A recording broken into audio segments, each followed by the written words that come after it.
Mon nom est David et je te souhaite la bienvenue sur ma chaîne où je te partage des trucs, des astuces et des bonnes pratiques pour accélérer ton succès en jardinage hydroponique. Aujourd'hui, je vais te montrer comment je fais la vidange d'une machine AeroGarden Farm. Le AeroGarden Farm, c'est la machine d'AeroGarden qui a 12 trous. Je vais te montrer avec mes doigts. 12! 12 trous. Je vais en profiter d'être dans le coin de mon salon pour te montrer un petit peu ce que je fais pousser en ce moment. Donc ici dans cette machine-là, je fais pousser du Red Hot Chili Pepper. C'est des plantes que j'ai démarrées dans le Click and Grow. Sinon, l'autre plante que je fais pousser à côté, c'est du basilic. C'est vraiment à la base, c'est du basilic d'AeroGarden, celui qui s'appelle Genovese Basil. On va descendre en bas maintenant, aller voir mes deux plants qui sont en bas. C'est un de ces plants-là sur lesquels on va faire la vidange aujourd'hui. Ici en bas, j'ai deux plants de piment. De ce côté-ci, c'est un Hungarian Black Hot Pepper. C'est un de mes piments forts préférés et j'aime tout particulièrement faire de la sauce avec ces piments-là. Le piment que j'ai à côté, si tu ne le vois pas derrière moi, je vais te montrer du B-roll. C'est un plant qui s'appelle Rocoto Marlene. Donc aujourd'hui, la vidange, on va le faire sur le Black Hungarian. La première étape quand on veut faire une vidange sur un farm, c'est de déconnecter la pompe à eau. Donc à l'intérieur du bac, comme toutes les machines AeroGarden, il y a une pompe à eau qui fait circuler l'eau. Puis il y a aussi un petit sensor à l'intérieur, un petit truc qui détecte la hauteur de l'eau. Ça fait que ces bacs-là, ils ont deux fils qui sortent à l'arrière, qui se connectent sur une petite boîte de contrôle. Cette petite boîte de contrôle-là est reliée à l'ordinateur. On va appeler ça l'ordinateur central du AeroGarden. Donc, la première chose qu'on va vouloir faire, ça va être de déconnecter ces fils-là à l'arrière. Ici. On prend notre bac. C'est bien fait, ces bacs-là, ils ont comme des poignées sur le côté. Fait qu'on peut prendre nos poignées comme ça. On sort notre plant. Et puis, je vais emmener ça à la cuisine. On va faire la vidange à côté de l'évier comme on fait d'habitude.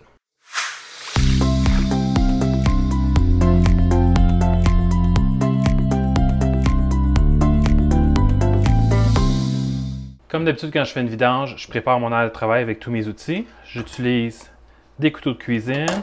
J'utilise ça. Je ne sais pas comment ça s'appelle. C'est une brosse que j'utilise en réalité pour nettoyer là, les tuyaux à l'intérieur de la machine. Un couteau à beurre. Des fois, ça peut être utile pour utiliser comme levier pour démonter la pompe, etc. Donc, je garde un couteau à beurre à portée de main.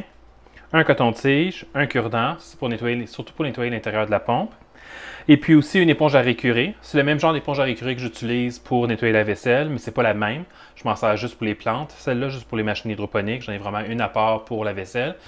Aujourd'hui, avant de démarrer, comme tu as pu voir, le plant il est très dense. Donc, je vais un peu réduire sa densité en coupant un peu de feuilles. La raison pour laquelle je vais faire ça, c'est parce que c'est super joli, un plant qui est dense comme ça, il a la difficulté à se tenir debout. Quand il est dans le salon, il est à côté contre le mur. Donc, la raison pour laquelle il est aussi dense que ça, en réalité, c'est parce que il y a en masse de place pour pouvoir pousser, il y a en masse de lumière, d'eau, de nutriments, etc. Le seul problème, par contre, quand c'est des plantes à l'intérieur que tu fais pousser comme des plants de piment, ou des plantes de tomates puis qui deviennent très denses, c'est que les feuilles s'empilent l'une par-dessus l'autre parfois, puis ça fait de l'humidité, ce qui va faire mourir les feuilles, puis ce qui peut aussi rendre la plante plus susceptible de tomber malade. Et puis ça fait aussi un endroit qui va attirer les insectes nuisibles. Les insectes nuisibles, généralement, ils vont aimer les endroits qui sont humides, qui sont chauds. Fait que tu vas vouloir éviter ça. À l'extérieur, c'est moins un enjeu, parce qu'à l'extérieur, il y a du vent, donc les feuilles bougent plus, ils sèchent, il y a moins d'accumulation d'humidité ou d'empilage de feuilles. Ici, à l'intérieur, je mets le ventilateur sur mes plants 3 fois par semaine, mais c'est juste 3 fois 1 heure par semaine. On s'entend, c'est pas comme le vent à l'extérieur qui peut souffler toute la journée. Donc, ce que je vais faire, c'est que je vais faire un petit nettoyage. Quand je fais le nettoyage des plants de piment, ce que je fais, c'est que je coupe les tiges qui sont complètement en bas. Donc, les tiges qui sont les plus basses. En anglais, là, ou sur des plants de tomates, on appelle ça des suckers. Donc, les tiges qui sont complètement en bas ne sont pas tellement susceptibles de devenir des tiges qui vont produire. Fait qu'ils font juste sucer l'énergie de la plante, d'où le terme en anglais sucker pour nommer ces tiges-là. Donc, je vais enlever ces tiges-là. Puis, je vais enlever aussi les feuilles qui sont les plus en bas. Ça va permettre à la plante de respirer un peu plus. Puis, l'autre avantage aussi, c'est que ces feuilles-là, c'est aussi des feuilles qui sont des suckers à quelque part, parce qu'ils ne contribuent pas vraiment à la plante. Vu qu'ils sont en bas de la plante, ils ne sont pas placés à un endroit où est-ce qu'ils peuvent faire vraiment de la photosynthèse, ou ils en font, mais ils n'en font pas beaucoup, parce qu'ils reçoivent beaucoup d'ombre des feuilles qui sont au-dessus. Donc, les garder là, ça fait juste tirer de l'énergie sur la plante. Puis quand tu fais pousser une plante à fruits comme des piments, oups, j'ai-tu cassé une branche? J'ai cassé une branche par accident. Bon, ben, on va trimer un petit peu plus ce que j'avais pensé ici. Je vais couper les plus grosses feuilles. Quand je trime les feuilles à travers la plante, ce que je fais, c'est que je trime les plus grosses feuilles. J'enlève vraiment les plus grosses feuilles parce que ces feuilles-là, ils vont plus souvent s'empiler sur d'autres feuilles. Puis ils font aussi de l'ombre au-dessus des feuilles plus petites qui sont en dessous. Fait qu'en enlevant un peu des feuilles du dessus, ça permet à la lumière de se rendre aux feuilles qui sont par en dessous. Ce qui va augmenter la quantité d'énergie que la plante va recevoir de la lumière en réalité. Là, mon plant a l'air un peu mou. Je pense que mon plant est un peu mou aussi parce qu'il fait extrêmement chaud aujourd'hui. Ah, justement, j'ai un exemple de ce que je te parlais ici. Tu vois ici, cette feuille-là, elle était en dessous d'une autre feuille. Ça l'a fait de l'humidité. Tu vois, il y a des gouttelettes. Puis la feuille, elle est endommagée, elle a commencé à mourir. Puis des feuilles endommagées comme ça fait des portes d'entrée. C'est un peu comme des coupures sur ta peau en réalité. Quand tu as une coupure sur ta peau, tu as plus de chances qu'il y ait des bactéries qui rentrent dedans et que ça fasse une infection. Une des choses que tu préfères sur tes plants de piment, c'est les topper. Les topper, c'est quand que, par exemple, tu prendrais un plant d'une certaine hauteur, dans le haut du plant, puis tu coupes le haut du plant où est-ce que ça se sépare en Y, un peu comme du basilic. Tu as la tige principale, tu as deux petites tiges, la tige principale elle continue, il y a d'autres petites tiges. Bien, dans le Y, là, tu coupes la tige principale, puis tu laisses les deux tiges secondaires sur le côté. Puis ce que les gens disent, c'est quand tu topes les plants, ils poussent plus en largeur, ils deviennent plus touffus. Personnellement, honnêtement, j'ai essayé les deux, de ne pas topper ou de topper, puis ça fait vraiment pas grande différence en réalité. Par contre, l'affaire qui arrive, c'est quand tu topes tes plants, c'est que elle va rediriger son énergie vers le bas, vers les branches latérales. C'est ça qui fait qu'elle devient plus touffue, elle devient plus large. Mais ça retarde aussi la croissance des plantes au niveau de produire des bourgeons, parce que les bourgeons vont sortir surtout sur le bout. Fait que moi, maintenant, je toppe plus mes piments, parce que j'ai pas vraiment vu de différence en réalité entre les topper ou pas les topper. Je vais les topper dans le cas où je les ai dans une machine plus petite, puis que là, ils vont arriver dans la lumière, puis là, j'ai vraiment pas le choix de les topper parce qu'ils vont arriver dans la lumière. Fait que je pense que c'est satisfaisant pour ça. Il y a peut-être une autre grosse feuille ici que je pourrais enlever. Fait que tu vois, j'ai une poignée de feuilles ici. Ça équivaut pour peut-être 10-20% du volume de feuilles. Après ça, l'autre truc que je fais, c'est que je retire tous les petits couvercles. Tu sais, moi, j'utilise des couvercles pour boucher les trous qui ne sont pas utilisés. Je les enlève parce que ces plantes-là en particulier, quand je nourris mes plantes, mes piments ou mes tomates, un des nutriments que je mets avec, c'est du supplément de calcium et de magnésium. Puis ce supplément-là, il fait beaucoup de dépôts. Tu peux voir, là, tu le vois sûrement bien à la caméra. Ça fait du dépôt jaune-blanc, tout le tour des trous, tout le tour du grow deck. Fait que je vais enlever tout ça, puis je vais gratter un peu avec ma brosse à récurer. Fait que si je ne fais pas un gros nettoyage complet, je vais vraiment enlever le plus gros. Si je voudrais faire un gros nettoyage complet, ce que je ferais, c'est que je ferais tremper ça dans du vinaigre ou une solution d'eau chaude avec du vinaigre. Ça ferait en sorte de ramollir les dépôts calcaires.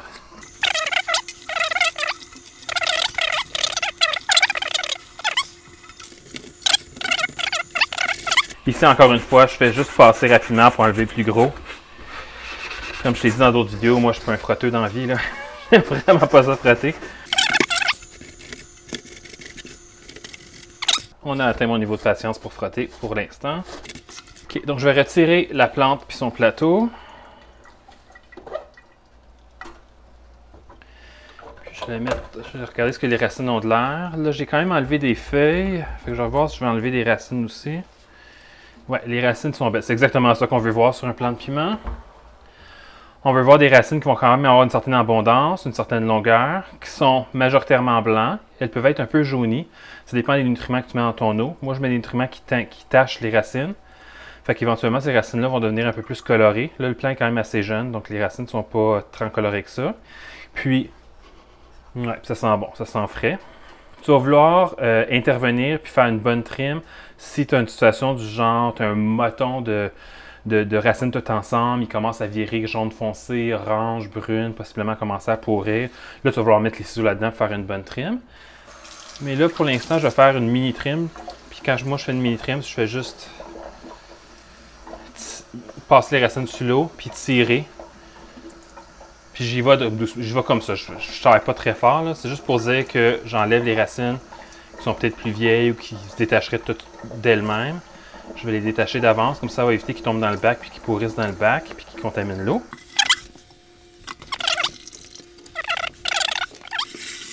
Comme je t'ai recommandé dans d'autres vidéos, tu vas vouloir mettre un filtre dans le fond de ton évier pour ne pas laisser passer le solide. Puis tantôt, quand je t'ai dit c'était quoi les outils que je préparais, j'ai oublié deux outils.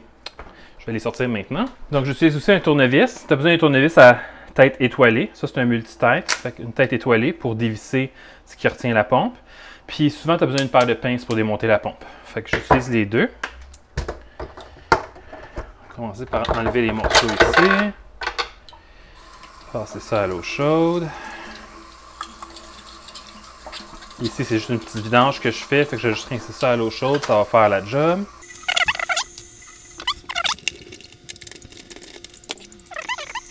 Pour le filtre, tout ce que je fais, c'est que je le rince sous l'eau, j'enlève les racines.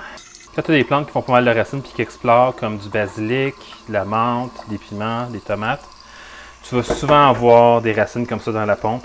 Donc, moi, je trouve que c'est vraiment une bonne idée quand tu fais la vidange de sortir la pompe pour enlever, tu peux voir ici, là, une bonne quantité de racines.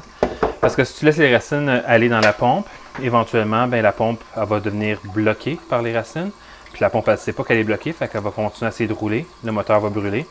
Puis là, ta pompe va être brisée. Puis tu t'en rendras peut-être pas compte avant un certain temps. Fait que ça veut dire que pendant un certain temps, l'eau ne circulera pas dans ta machine. Elle va devenir stagnante. Puis en ayant l'eau qui devient stagnante, bien, les racines pourraient se mettre à pourrir. Fait que tu veux vraiment éviter ça. Tu veux que les racines restent en santé. Puis la manière de garder les racines en santé, c'est soit avoir une pompe à eau qui fait circuler l'eau, ou avoir une pompe à air qui fait remuer l'eau puis qui oxygène l'eau aussi en même temps. C'est un ou c'est l'autre. Dans les AeroGarden, ce qui vient, c'est une pompe à eau. Donc ici, on parle d'une pompe à eau. Pour démonter la pompe à eau ici, là, je viens de me couper les ongles. Je ne sais pas si je vais être capable de le faire. J'aime bien insérer mon ongle ici entre la partie du devant et la partie principale de la pompe.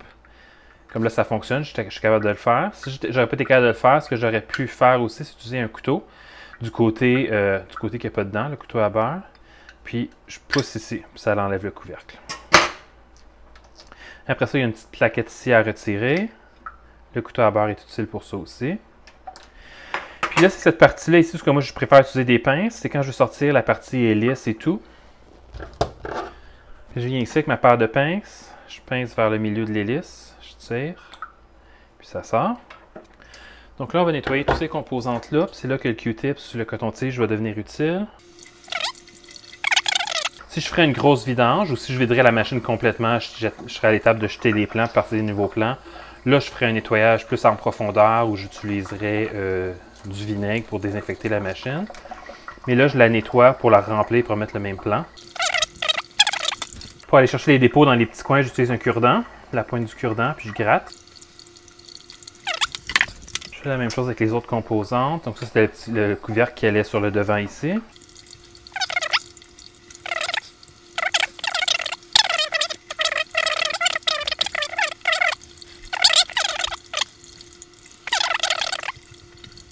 Ça, c'est la partie intérieure. Fait que ça aussi, je fais la même chose. J'utilise mon Q-tips. Puis le cure-dent, de la même manière. Quand tu vas nettoyer cette partie-là, la partie du rotor, fais très attention de ne pas perdre le petit bout de caoutchouc qui va sur le bout ici. Puis il y a aussi un autre petit bout de caoutchouc qui va ici. Là, dans ce cas-ci, il n'est pas sorti. Fait qu'il est probablement encore dans le fond. Vous voyez, il est encore dans le fond ici. Fait que fais attention pour ne pas perdre ça parce que ça fait toute la différence pour le bruit de la pompe. Ça absorbe les chocs quand le rotor il tourne. Puis quand tu as plus ce petit morceau-là, ça fait un galing, ça fait un bruit. Ça fait un bruit vraiment désagréable. Personnellement, ça me tape ses nerfs comme bruit. Fait que là, je suis prêt à réassembler ça. Comme ça ici. Après ça, on va mettre le couvercle. Si tu dois te battre pour mettre le couvercle, ça veut dire que là, ça a bien rentré. Mais si tu dois te battre pour essayer de le rentrer puis tout, ça veut dire que tu n'as probablement pas rentré ça au complet. Fait que fais juste ressortir avec ta paire de pinces puis rentre-le jusqu'à ce qu'il soit bien rentré. Puis là, tu vas pouvoir mettre cette partie-là par-dessus. Puis ça rentre en place tout seul, sans faire d'effort. C'est fait pour la pompe. Maintenant, je vais nettoyer mon bac. Ici aussi, c'est pas une grosse vidange que je fais. Fait que je vais juste utiliser de l'eau chaude en réalité. Fait qu'en général, ce qui va arriver dans cette machine-là, c'est qu'il va y avoir un dépôt ici tout le tour, vis-à-vis où l'eau est à son plus haut, dans ses plus hauts niveaux. Fait que généralement, moi, je vais frotter plus à cette hauteur-là, parce que c'est là qu'il y a du dépôt. Par contre, ici aussi, quand je fais la grosse vidange, puis que je plante des nouvelles plantes, là, je fais tremper le bac dans l'eau chaude et le vinaigre. Avant de mettre l'eau dedans, je vais remettre le flotteur pour le sensor. Fait que le flotteur pour le sensor, si je me souviens bien, ce que les instructions d'AeroGarden disent, ils disent de mettre le côté lourd, qui est le côté ici avec les petites dents, vers le bas, puis la partie qui est vide, qui flotte vers le haut. Personnellement, je fais toujours le contraire, puis ça fonctionne bien. Fait que je me demande lequel des deux est la bonne manière de le mettre en réalité. Mais peut-être que ça fonctionne bien pour moi parce que je remplis mes machines à tous les jours, fait qu'ils n'ont jamais vraiment le temps de baisser. On met la pompe, la plaque par-dessus la pompe. On va mettre le filtre. Pour cette machine-là, je trouve que c'est plus simple de mettre le filtre du haut vers le bas. Mais tu pourrais le mettre par en avant aussi. Le petit tuyau pour la pompe. Donc là, maintenant, je vais remplir avec mes nutriments. Étant donné que c'est un plant de piment, moi, ce que je fais pour les plants de piment, dès qu'ils sont à l'étape de commencer à produire des bourgeons, dès qu'ils commencent à produire des bourgeons, même s'ils n'ont pas commencé à avoir des fleurs, je change les nutriments que je leur donne. Fait qu'au départ, mes bébés plants, je leur donne les nutriments d'AeroGarden, qui ne sont pas tellement concentrés. Je leur en donne une fois, des fois deux. Après ça, quand ils tombent dans la partie où est-ce qu'ils produisent beaucoup de verdure, ils font leurs tiges, ils font leurs feuilles, etc., je les passe à ce moment-là à du MaxiGrow, qui est ce produit-là ici de la compagnie General Hydroponics. C'est un produit en poudre que tu mélanges dans l'eau. Puis une fois qu'ils sont rendus à l'étape de commencer à produire des bourgeons, je remplace le MaxiGrow par du MaxiBloom. Et puis je mets aussi avec le MaxiBloom un autre produit de la même compagnie, le CaliMagic, qui est le supplément de calcium et de magnésium. C'est ce supplément-là justement qui fait les dépôts que tu voyais tantôt sur le Grow Deck, où ce que je frottais pour enlever les dépôts blancs. C'est le CalMag qui fait ça, le CaliMagic qui fait ça. C'est le supplément de calcium et de magnésium.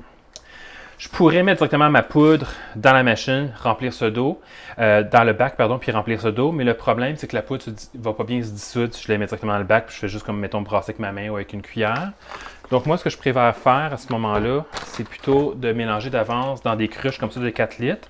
Une cruche de 4 litres, ça c'est une cruche de vinaigre que j'ai réutilisée. C'est un 4 litres qui est l'équivalent de 1 gallon. Puis ce qui est intéressant d'utiliser les cruches de 4 litres quand tu vas mélanger tes nutriments à plantes, que ce soit en hydroponie ou tes plantes de terre, c'est que sur la plupart de ces emballages de produits-là, dans les instructions, ils donnent les instructions de la quantité de leurs produits à utiliser pour 1 gallon. Puis ça, c'est 1 gallon. Fait que c'est vraiment parfait. Fait que j'en ai déjà une cruche pré-mélangée que je vais mettre dedans. Fait que moi, je préfère utiliser, après que la plante a commencé à être un petit peu plus grosse, je préfère passer mes plantes au MaxiGrow et au MaxiBloom parce que c'est des nutriments qui sont beaucoup moins chers que ceux d'AeroGarden. Tu sais, ceux d'AeroGarden, ils sont vendus sous forme liquide. Fait qu'en réalité, tu payes parce que ça coûte cher de transporter de l'eau. En réalité, tu payes pour de l'eau.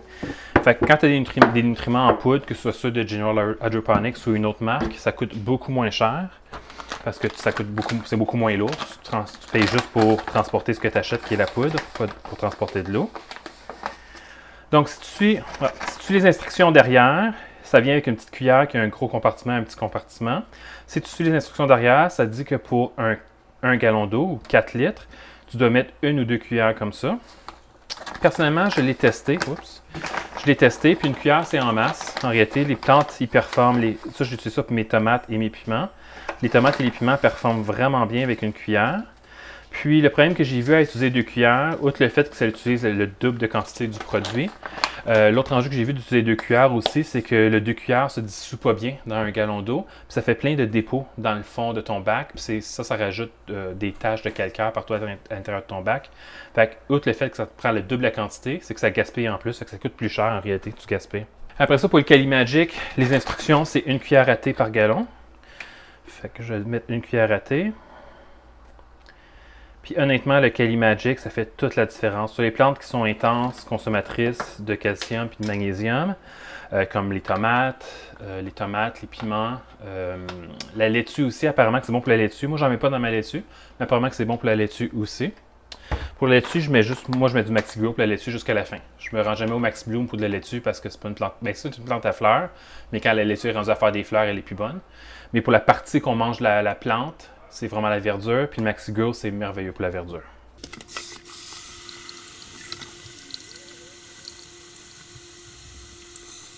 Une fois que j'ai mon eau à l'intérieur, je vais brasser le contenant, puis ça va aider la poudre à se dissoudre. Puis honnêtement, brasser mon 4 litres de ma cruche de 4 litres comme ça fait beaucoup mieux dissoudre la poudre que si je le mettrais dans le bac puis que je brasserais. Tu peux le voir ici, c'était déjà pré-mélangé. Je ne sais pas si tu vas le voir à la caméra, j'ai un petit peu de poudre qui n'est pas dissous, mais c'est vraiment très peu. Au début, je mettais ma poudre directement dans le compartiment et puis il y en restait vraiment beaucoup qui n'étaient pas dissous. Fait que je le brasse, je le laisse dans l'évier pendant quelques minutes pour qu'il se dissout bien. Je le rebrasse d'un niveau, puis après ça, je le mets dans le bac. Au niveau de ce qui rentre dans le bac sur un farm, c'est un bac qui fait 2 gallons, donc je peux rentrer 2 cruches comme ça. Donc là, j'avais déjà une cruche de prête, je l'ai remplie, j'ai préparé une deuxième cruche, je le remplis. Puis là, je vais préparer une troisième cruche que je vais mettre de côté pour la prochaine fois que je vais faire une vidange, puis je vais avoir besoin de MaxiBloom. Bon, ça fait environ 1 minute ou 2 que j'ai fait mon mélange. Je vais le brasser une dernière fois, puis je vais le rajouter dans le bac. Ordonne pour ça. Maintenant, je peux ramener la plante. Ici, dans le cas du farm, tu vas vouloir faire en sorte que le fil de ta pompe rentre dans le petit espace ici pour le fil. Tu vas vouloir le rentrer là. Sinon, le couvercle ne fermera pas correctement. Parfait. Je vais remettre mes bouchons ici. Donc, essentiellement, j'ai fini ma vidange pour aujourd'hui. La prochaine étape, ça va être de ramener ce bac-là dans la machine, dans le salon, la reconnecter. Et puis, dire à la machine que je viens de faire une vidange pour qu'elle fasse un reset sur son compteur. Tu sais, ces machines-là sur l'écran, c'est comme des bounty. Ça sait que tu fais ta vidange aux 14 jours, puis ça t'avertit quand tu es rendu dû. Avant de tourner dans le salon, ce que je vais vouloir faire, c'est m'assurer que le trou ici est bien bouché, ou les petits bouchons, parce que la pompe à eau, elle sort son eau directement là, ici. Puis le bouchon fait en sorte qu'au lieu qu'elle sorte, puis ça fasse des dégâts d'eau sur ton plancher, que ça reste à l'intérieur du grow deck. Donc, ce que je fais, moi, quand je fais une vidange, c'est que je l'enlève, je le remets, puis je m'assure qu'il soit bien inséré en place.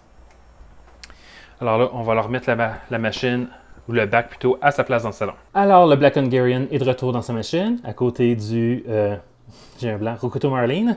Oui, le Rokuto Marlene. J'ai reconnecté ses fils dans la petite boîte de contrôle pour que la pompe s'active. Alors là, je vais venir dire au AeroGarden que j'ai fait la vidange. Donc, on peut voir l'eau est pleine, je viens de la remplir. On clique sur le bouton Add Plant Food. Ça nous amène pour la machine de gauche. On voit que c'est la machine de gauche, le left est en vert ici. Je clique Add Plant Food encore, puis je clique Plant Food Added, donc la nourriture a été ajoutée. Fait que là, maintenant, il me dit que la machine est due dans 14 jours.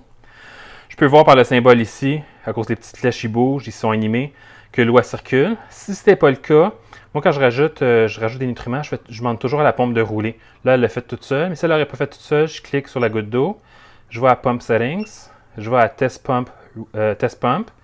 Ça va faire rouler la pompe pendant 1 minute. Puis après ça, je descends ma machine ici. J'enlève un des couvercles. Ça, je te disais quand je te disais que le Kalimagic, ça fait beaucoup de dépôts, là. Tu vois ce que ça donne quand c'est sec, c'est vraiment pas beau.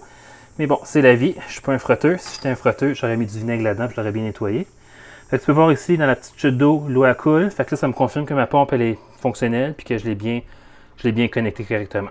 Donc, c'est tout pour la vidange d'aujourd'hui. J'espère que ça va t'avoir aidé à mieux comprendre comment faire la vidange sur ton AeroGarden Farm. Si jamais tu as des questions, n'hésite pas à me mettre ça dans les descriptions de la vidéo. À la prochaine!